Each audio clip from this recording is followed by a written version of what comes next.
My name is Gerald Hart with the School of Prophetic Evangelism. It is my purpose in this series of teachings to equip you to more effectively and successfully see the power of God when you do the Jesus style of ministry.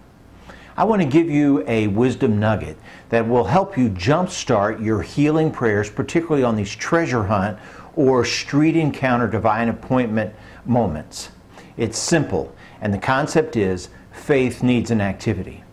Think of the high-profile evangelist who is holding meetings in the stadiums or in the large sports arenas. At the conclusion of the evangelist's message, what does the evangelist do? He asks for a decision.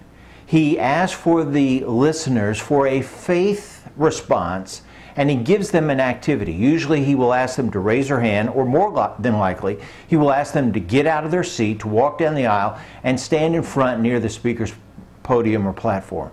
The evangelist has given the people an activity as an expression of their faith.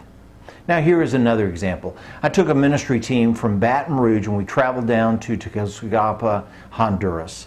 There were hundreds of people milling around on a Sunday afternoon in a public square in downtown Tegucigalpa. Robert Quello, the local missionary, was preaching to the gathered crowd and basically saying that Jesus is the healer.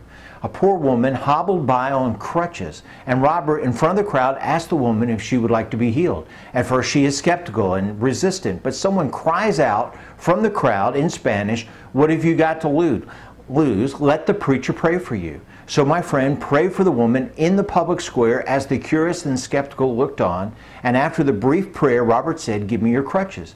Now, why did he do that? Because he wanted to take advantage of the woman? No, of course not. He wanted to give her a faith activity. She gave the preacher the crutches and then began to walk without any pain. She was instantly healed of her lameness.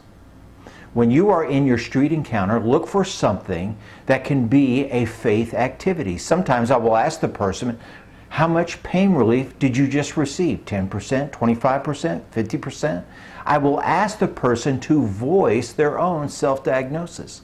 One time I was at the chemical plant where I work, and a woman had had carpal tunnel surgery, and she had missed several weeks of work because of the surgery, and it was her first day back.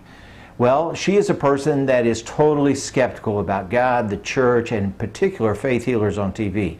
And I asked if I might pray for her, and she reluctantly agreed only because my work group has seen so many power encounters that they encouraged her to just let me give it a try.